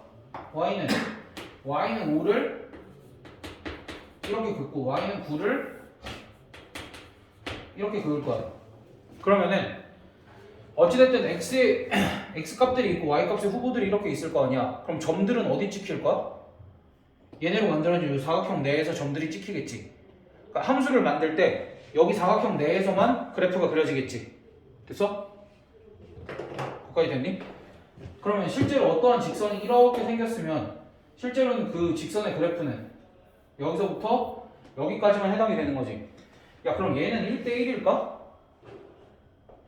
아니, 애초에 얘는 함수도 아니야. 왜? 이만큼의 x값이 선택을 했어, 못했어? 못했잖아. 그럼 걔는 함수가 아니야, 이 범위 안에서. 그럼 이렇게 그려진 건 함수인가? 함수지. 모든 x가 선택은 했잖아. y값들이 다 있잖아, 이 범위 안에서. 됐어? 그럼 이렇게 생긴 것도 함수인가? 이 범위 안에서? 함수야. 모든 x가 다 선택을 했지. 어쨌든 여기 안에 있는 y값들이 선택을 받았지. 그러니까 얘도 함수야. 그럼 얘는 1대1인가? 1대1 함수지. x값 하나당 y값 하나 중복된 거 없지. 1대1 대응인가?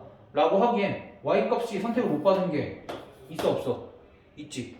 그럼 얘네가 1대1 대응이 되려면 만약에 어떠한 직선이 1대1 대응이 되려면 그 직선은 반드시 어떻게 생겨야 돼? 직선이 이렇게 생기던가 아니면 직선이 이렇게 생겨야겠지. 그래야만 1대1 대응이 될 수 있지. 그냥 아무 직선이나 1대1 대응일 수는 없고 직선들이 반드시 기울기가 양수인 거는 여기가 1,5 여기가 3,9 걔네를 지나는 직선이거나 아니면 기울기가 음수일 때는 1,9 또는 3,5를 지나는 직선이거나. 됐어? 그러니까 일단 우리가 공부해야 될 게 이 영역을 표현하는 방법 그리고 이 영역 안에서 직선이 1대1 대응이다의 의미 정도까지 괜찮아? 그럼 직선이 아니라 2차 함수더라도 2차 함수가 어떻게 생겨야 돼? 1대1 대응이려면 여기서 2차 함수가 1대1 대응이 되면 어떻게 생겨야 돼? 여기 딱 지나면서 이렇게 생기거나 아니면 여기 지나면서 이런 식으로 생겨주면 되겠지. 이쪽 바깥쪽 부분은 의미 있어 없어? 없어. 내가 그냥 그리다 보니까 그려진 거야. 실제로는 요 영역 안에서가 의미가 있는 거야. 알겠지? 물론 이제 이렇게 그려지고 이렇게 그려질 수도 있지. 이렇게 뭐 상관없지. 뭘지 몰라. 근데 그래프는 뭐 1대1 대응의 의미 그 정도. 난 177번도 177번이야. 너희 기준으로 19번인가? 실수 전체의 집합에서 실수 전체의 집합으로의 함수 fx가 봐봐.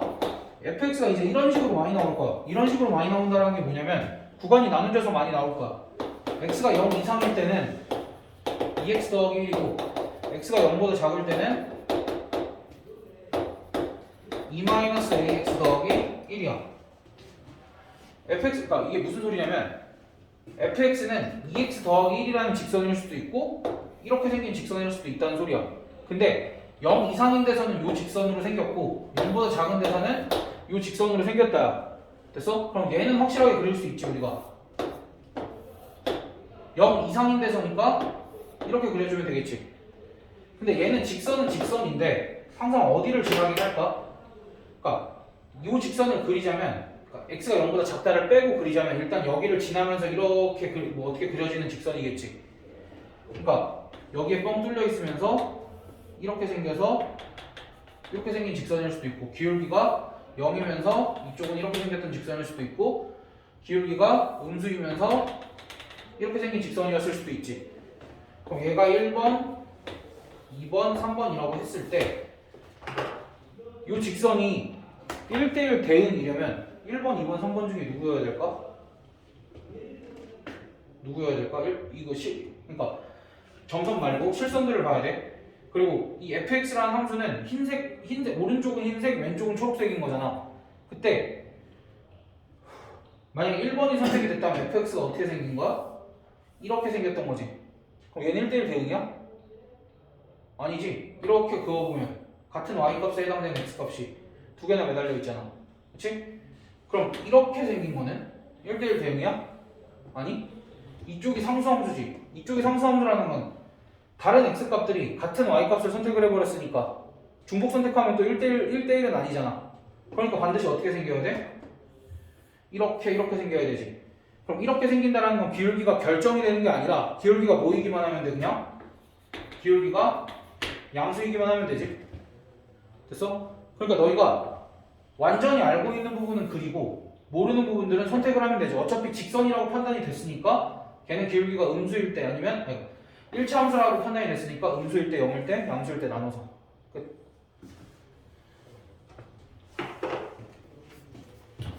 그 밑에 두 개 한번 해봐. 위에 것까지 방금 했던 것까지 너희가 답 다 내봐도 좋고.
아, 이건 됐잖아.